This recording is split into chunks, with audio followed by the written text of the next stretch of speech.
Welcome back to Break Check. It is episode 22. We just finished watching the French Grand Prix, and this is our recap of it. We'll be going over some of the new news. So, the possible racetracks for next year, some possible driver switches, confirmed drivers for 2023, and then, all the hot goss that happened during the French Grand Prix this morning.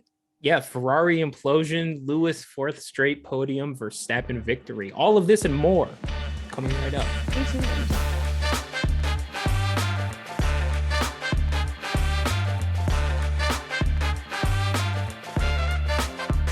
Megan, I have really, really bad news. Oh no, what is it? We have to fake catch up after the 45-minute conversation we just had.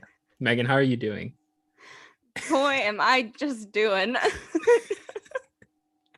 For those who don't know or don't follow me on social media, I was in Dallas for a few days moving my sister down, and I had quite the eventful weekend and trip coming back up. I think I did sprain my ankle. I don't want to say might have. It hurts and I can't bend it all the way, so it's sprained, which also is my fourth sprain in 2 years. So it's doing well. It's holding up.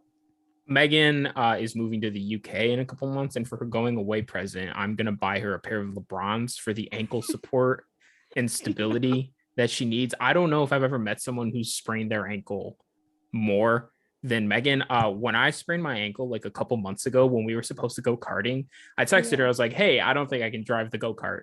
And she was just like, oh, yeah, that's happened to me 8 times in the last 3 weeks. Here's what you want to do. And I was just like, God damn, you have like, like when websites have a fact, like a frequently asked question thing, you had one for sprained ankles, just full breakdown ready. But glad you're back. Glad you're safe. Glad you're only slightly hobbled. We had the French Grand Prix at Paul Ricard earlier today. Before we get into the race, kind of wanted to touch on some news. Is there anything you wanted to touch on first? I don't think there was too much to, at least that I remember now, looking back on it. I also just got off a plane a few hours ago, so I think I'm catching up from life. I actually don't have too much new news this week. I'm not sure if you had anything you wanted to discuss. Yeah. So a couple driver things first. Earlier this week, Zhou, is expected to stay at Alfa Romeo in 2023. I think both of us have talked about how impressed we've been with him. For both a rookie and a paid driver and just the Alfa Romeo team in general. I think he's been great. Excited to see some continuity next year with him, both Haas and the Alfa Romeo team. That seems good. Yeah. And then Aston Martin announced that for their second seat, they are currently only negotiating with Sebastian Vettel. So their top priority is just retaining him. Megan, I know you're a big Seb fan. Do you want him to continue at Aston Martin, even if it's the only team he will continue in F1?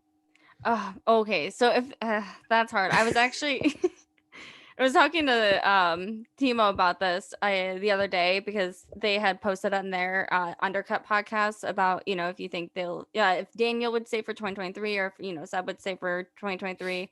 And I really hope that Seb stays because I don't want to see. I like him. He's a great driver. I think it's unfortunate that he's at Aston Martin, though, because I just think if he was in a car like even like a McLaren or Alfa Romeo or something like that, just something that's more in the midfield, I think he would have a better end to his career.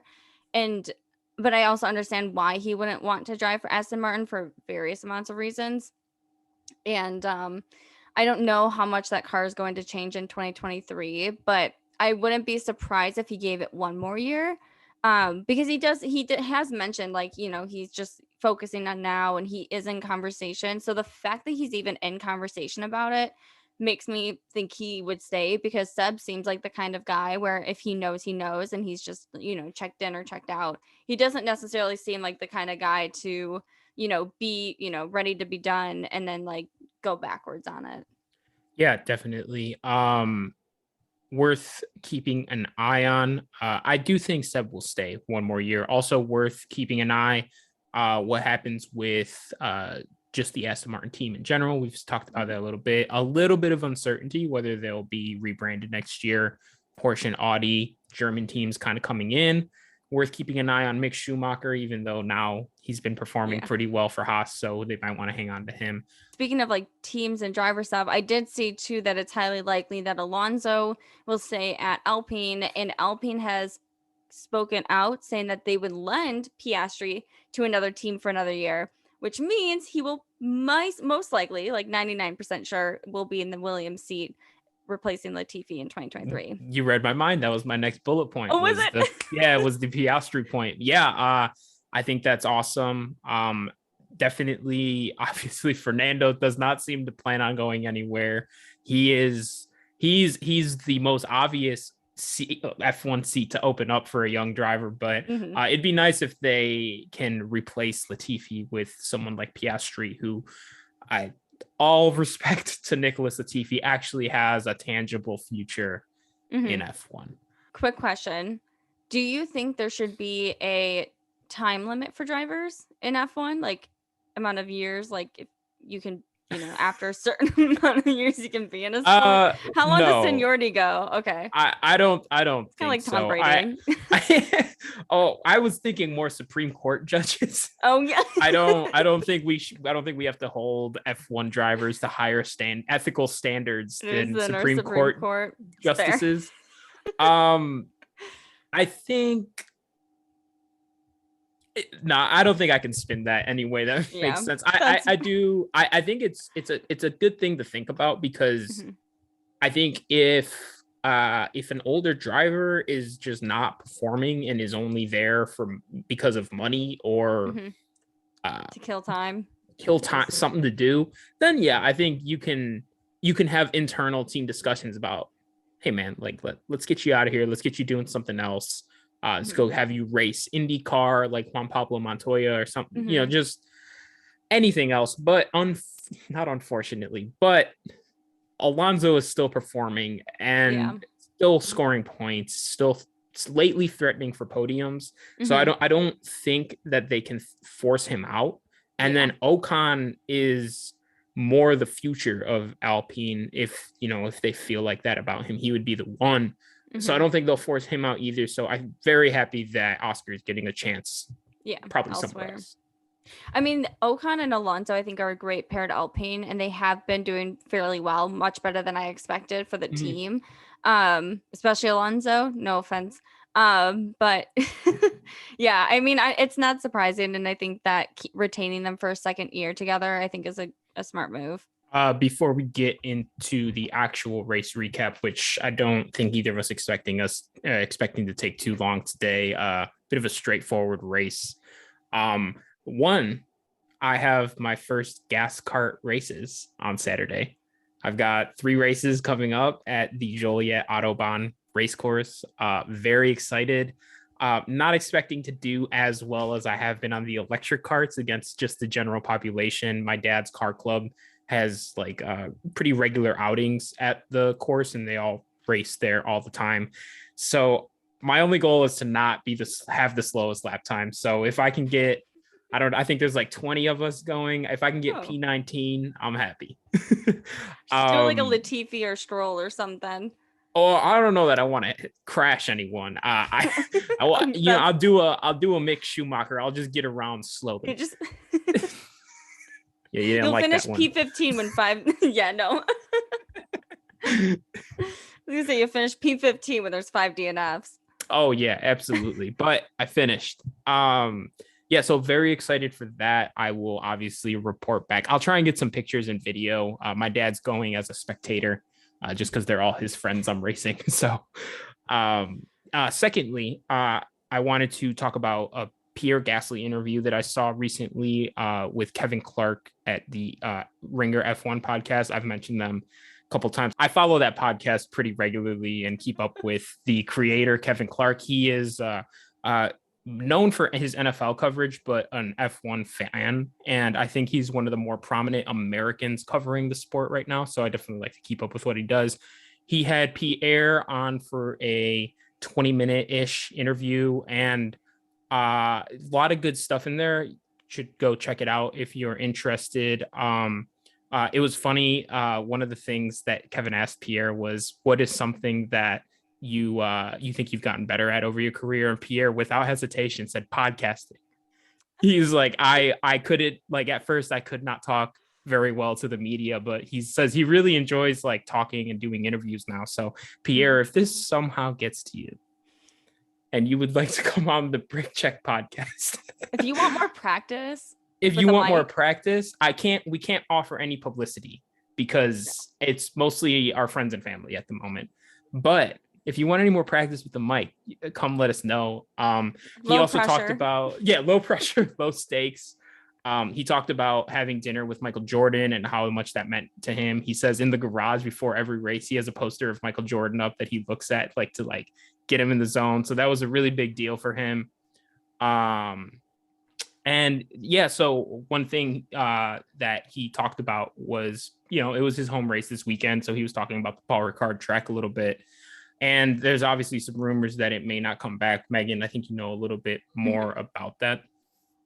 Yeah, so I know there's been a lot of rumors and discussions, most recently that the FIA were in South Africa again to do another tour and inspection of the track down there for potentially bringing that back next year, which I think it would be great to see. I understand why. I mean, if you look at the breakdown of the different continents and how many races are there, Europe has the most by far with 11, followed by North America with 4, including Canada and then the US ones.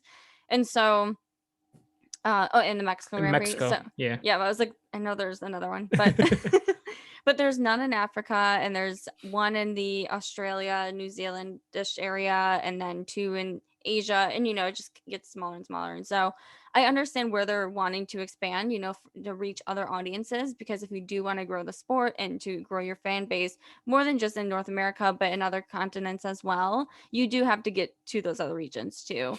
So I get that in that respect. But I also think, getting rid of Paul Ricard would maybe hopefully rumoredly keep Spa in it for next year. They're still discussing Spa, so there's no final yes, final no. But with the South Africa conversation, it has started to seem more like they will be getting rid of this track for the future seasons, which at the same time is a little unfortunate. It is a pretty memorable track. It's a very old track. And it's great for testing. So hopefully, if they're not doing formal races there, that there's still something that is happening there, whether it's Formula 2 or Formula E or something that maybe could be more fitting there still, because there is so much variety there and it does bring great races. But yeah, definitely. And Pierre, even though it's his home race, he actually admitted he doesn't think it's like the best track in the world. So he definitely talked about wanting to grow and expand the sport while keeping in mind the history and where the sport came from and how to kind of properly pay tribute to that. And he did mention Spa as his favorite race course. So I'm hoping that stays on the calendar as well. Yeah, got to keep a little tradition in it still. Yeah. Also, South Africa is like the bare minimum you could ask for. Like, obviously it's in Africa, but South Africa is like Britain 2.0. Yeah. Essentially. Like, come on, like you just give us that at least, Please, yeah. So just wanted to touch on that before we talked about the race. We can now get into the race. Like we mentioned before, bit of a I don't know what I'm about to say. Everything that we expected to happen just kind of happened. Even the Ferrari implosion. Megan, do you want to start there? Yeah. So mind you too, what was it? Was it right before my flight left? So I originally was going to be flying during the entirety of the race, and instead I was able to watch the first half because it was delayed. And I had texted Juan before my flight saying that if I get off this plane and see that Charles didn't win, I'm turning my phone back on airplane mode. And I didn't even get the chance to turn it on airplane mode before Charles DNF'd. And that was heartbreak. I mean, and then not only that, but then to also see while I was on the plane that Carlos was in the middle of a battle with Perez. and they're telling him to box after a lap before telling him not to box, and then wanting to do it suddenly when he's in the middle of something. I don't understand their strategy right now or what they were possibly thinking. They cut to Carlos's radio when they asked him to come into the pit, and he was like, "What? Like right now? Like I can't." Like he was in the middle of battling with Checo, and they called him into the pits. I don't know if they're not watching the race or what, but Yeah. and maybe there's like a radio delay. I'm not sure, but the delay would have to be like 30 seconds Mm-hmm. for them to not notice what Carlos was in the middle of. Yeah. I Didn't he pull ahead too and then still had to box? he passed him. He actually got past. So the issue was Carlos got a 5-second time penalty, which they tried to tell him was a stop and go penalty, and it was not. Carlos had to correct his race engineer and be like, "Hey, it's just a 5-second time penalty." The drivers have the option to go and serve it during their next pit stop, or just serve it at the end of the race. Carlos started from the back of the grid after getting a new gearbox, I believe, for the race. So he moved up into he was in fourth, battling with Checo for third. And his Carlos's reasoning was, if I can get past Checo here, I'll serve the penalty at the end because I'm going fast enough to clear him like 3, 4, 5 seconds and still not lose the place to George, who was in like sixth. At one point, Carlos was like, I don't think I can get past Checo. So he was just going to go serve his penalty, see what he could gain. But then he got past him. And then Ferrari still called him in and served the penalty. I have no idea what they are doing. Yeah. Timo from the Undercut podcast did message me and wanted us to make it very clear how depressing the strategy was in this race was. And I'm not really sure what Ferrari is going to do moving forward. I don't know what they're thinking now. I really hope that after this break, they take some time to gather the group, maybe do some group bonding experiences, get everyone on the same page, because something's not aligned on that team. I'm not sure what it is, but they've got to get there soon, because them just constantly putting the drivers in the back and like pushing them behind is only allowing for Mercedes to come and sneak up in second. Maybe I'm completely off here. The sense I get with Ferrari is all F1 fans, all F1 drivers, all F1 teams are like, this is how you do this thing in Formula One. And Ferrari feels like they just constantly try to say, well, we're Ferrari and we do it this way. Yeah. And when it doesn't work out, it's fine if it doesn't work out once or twice, but it's happening every week where their decisions, they're, mid-race, they're cutting to their radio and they're like, all right, plan A, plan B, plan C, plan D, it's like, well, does one of these like founded in like just normal like racing logic, like any of them? Yeah. And we're at the point where today Charles said the mistake was on him, so sure, that's fine, but this has been a trend throughout the season where Ferrari has been letting Charles down. Carlos's only win this year came because he completely defied team orders, which was a huge gamble that paid off and just was essentially a middle finger to the Ferrari management. Yeah. I don't know what the rest of this year has to look like for them, because they're out of the constructors. They're out of the constructors. I think Max is 68 points clear of Charles. He's out of the World Driver Championship. At this point, I really think that they just, like you said, need to get on the same page, because they need to look at next year as another chance to take down Red Bull, but they're now also going to have Mercedes, who has a grip on the new cars. So it's only going to get harder next year. Right. And they could use this time now to start doing the things that they need to get ready for next year. I mean, there are so many of the, midfield teams that do that too, where they just stop focusing on the car in like May or April or June or something, and then they just start focusing on next year. And I think they need to consider taking that approach too, because right now, like, just constantly throwing, new engines and et cetera at this car, and then not giving it the strategy or time that it needs to perform, and then it not performing, I don't see how much more beneficial that is for them, at least for the remainder of the year. I mean, I still hope to see them still, take second in the constructors, but I think there's a way to still do that and then also still prepare for next year. Yes, and I believe Bonotto came out and said rest of the year neither driver will be prioritized over the other. Hmm. I think they're kind of at the point where they just need to take points and podiums and Yeah. wins where they get them from whoever they get them, because if they have another race like this weekend, Mercedes is going to pass them next week. Yeah. I don't know what the tolerance on performance and mistakes is over there, but it does feel like maybe they need to shake it up a little bit, Yeah. just management wise. We can go into Mercedes since they're coming up now. Yeah. Yeah. I, I didn't Go have ahead. too much. I mean, I had a little bit, I guess. There was Hamilton, of course, had an incredible start.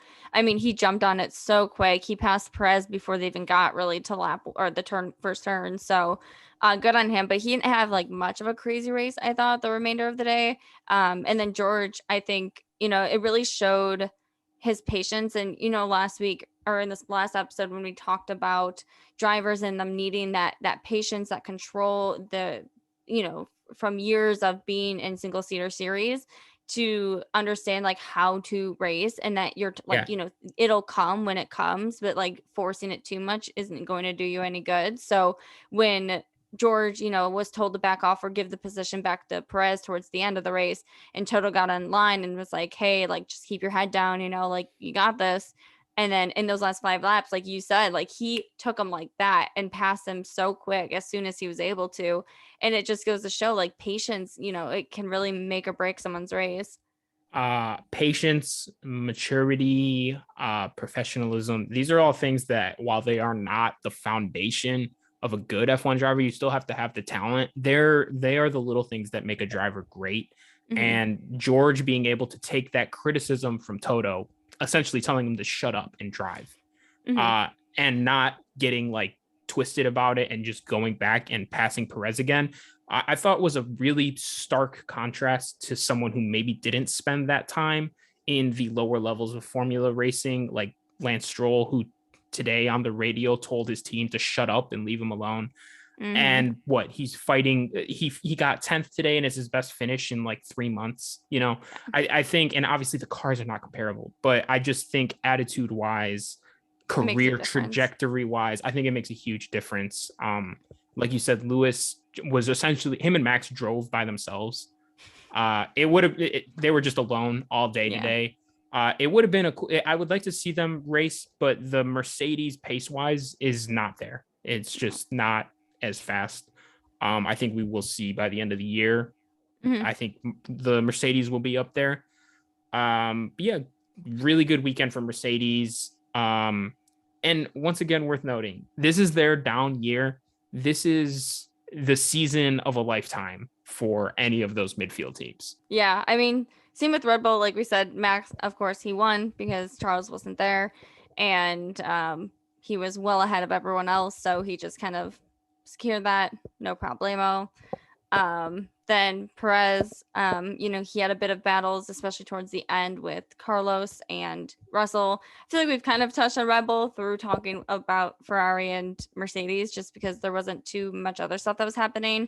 I mean, of course, I think Perez put up a good fight. I think he had a great race and he did as much as he could.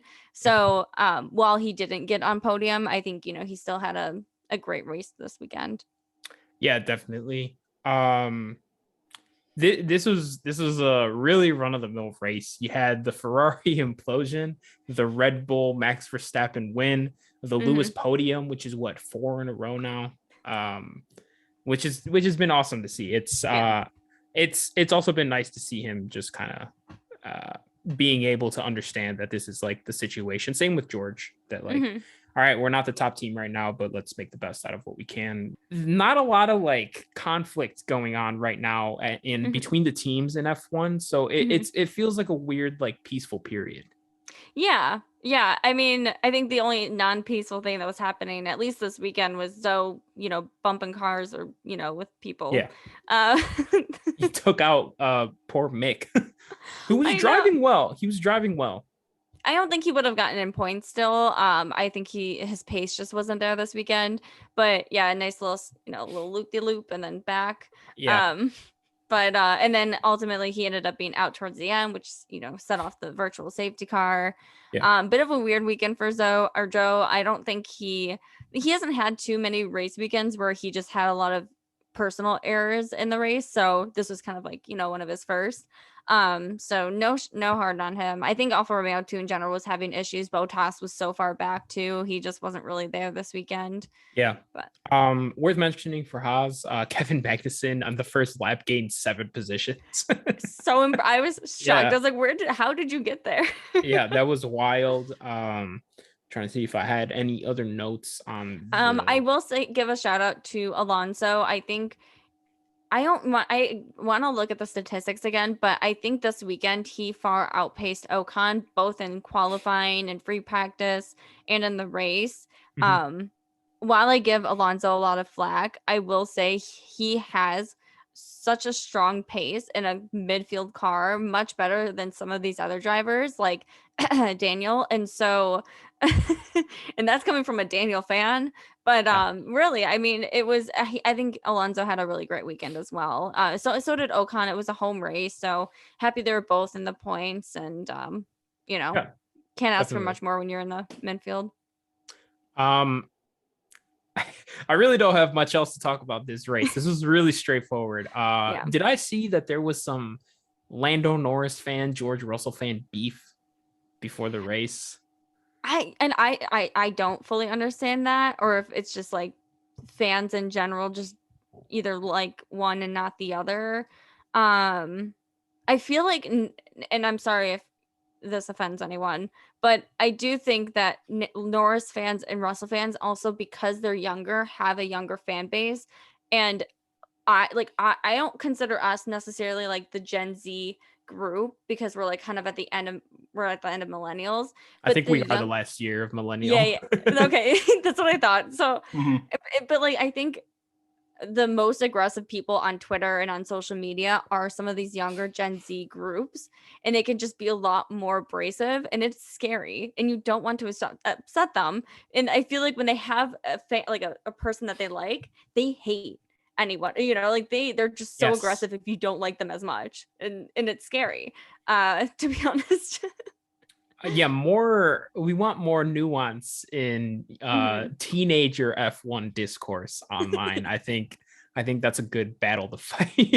Yeah. No, they are very aggressive. They are passionate, which is good. Every Yeah. driver has their fan base. And they're both great drivers, so no Yeah, disrespect to that. I like no, them both. no. I like them both too, but I'm not gonna lie. I don't really care for Lando as a driver, but that doesn't mean I like dislike him. Like yeah, like he's that's just he's he's just just another driver. It's just another fine. British guy on the field. That's It's like I'm not all. gonna meet him, so Right, right. If I ever meet Lando Norris, no one tell him that I don't like him that much. No, yeah, I just thought that was funny, worth mentioning. Lewis Hamilton's 300th race, just a yeah, testament to his great career. yeah. He's only like what one of six that have had that many race starts. Worth noting, no driver has ever won a race after 300. So we'll see if Lewis is the first to break that spell. I didn't know that. That's pretty cool. Yeah, yeah. No driver has ever won a race after their 300th. So he's in Ouch. uncharted territory here. Ooh, wishy waters. Okay. I, um, yeah. Yeah. I mean, and unless you have anything else, No, um, what do we have next week? Hungary? Hungarian Grand Prix, 8 a.m. Central Time for all you Central Time folks. Do you have any predictions? Another Lewis podium. I think Max wins. I want to see one of the Ferraris on the podium. Mm-hmm. But it could easily be Checo. Yeah. I really think all I really can predict at this point is a Max win and a Lewis podium. I think Mick will get back in the points. I think Yeah. Haas will have a bounce back week. I think they're bringing upgrades Hmm. to this next race. Um, I think Alfa Romeo will bounce back. I do not think that they are as bad as today's outing showed. Hmm. And I think Aston Martin goes back to the back of the field. Yeah, it'll be the last race before the summer break. We'll get a few weeks off. Hmm. During that time, I'm sure we'll do get to know episodes. We could probably take a week off too. Yeah. In the middle It's there. fine. Yeah. Any Yeah. predictions for you? Yeah, I think Hamilton will probably be in the podium again, or at least in that top four range, pretty close. If not Russell, I think Mercedes will at least be there for sure. A Red Bull will be there. I feel like Lando did fairly well at the Hungarian Grand Prix last year or 2 years Okay. ago. I could be way off. It could have been like any other McLaren driver. I would like to see McLaren up there a little bit more. I think Lando had a fairly good qualifying. I think he was like P5 or something. And Daniel, maybe he'll be up there, but I think I want to say I will see Lando finish in like the top five. Yeah. Okay. I could definitely see that. I mean, I think he is of the midfield, like one of the better He's drivers. got the pace. He's totally adapting to this new McLaren, Yeah. and I think it's struggling for both of them. One last prediction. I do think Mercedes will pass Ferrari. I think it'll happen next week. Obviously, 10 points is Hmm. kind of a lot, but if it doesn't, whenever it does happen, I do not think that they will look back. I think the floor for Mercedes with Lewis and George is like P6, P7, Yeah, and Charles and Carlos are just not finishing some races, sometimes at the same times. right. I mean, it's crazy because I never thought, that DNFing sometimes would make this big of an impact. I mean, other than last year, you obviously saw how close it would get. But then you look back and you see how many DNFs Ferrari has this year. And it's just, it seems like far more than a team that far up should have. It's not clicking. So I could see Mercedes passing them in the next one or two races. I think they're going to go back a little bit, like back and forth a little bit, if Ferrari can stop, failing their drivers. But um, we'll see. Yeah, so we will this will be up Monday if you made it this far. Thank you for listening. We will have another race recap up in 1 week after the Hungarian Grand Prix. Look out for our social media content clips, stuff like that. I think Megan said she's making a TikTok soon, like original content. So Yeah. we'll keep an eye out for that at BreakCheck F1 on all socials, I believe, even TikTok. Megan, any parting words for our loyal listeners? No, just thank you for listening. And I am going to go and ice my ankle. So I am going to go, and I actually don't know what I'm doing right after this. We'll decide. See you next week.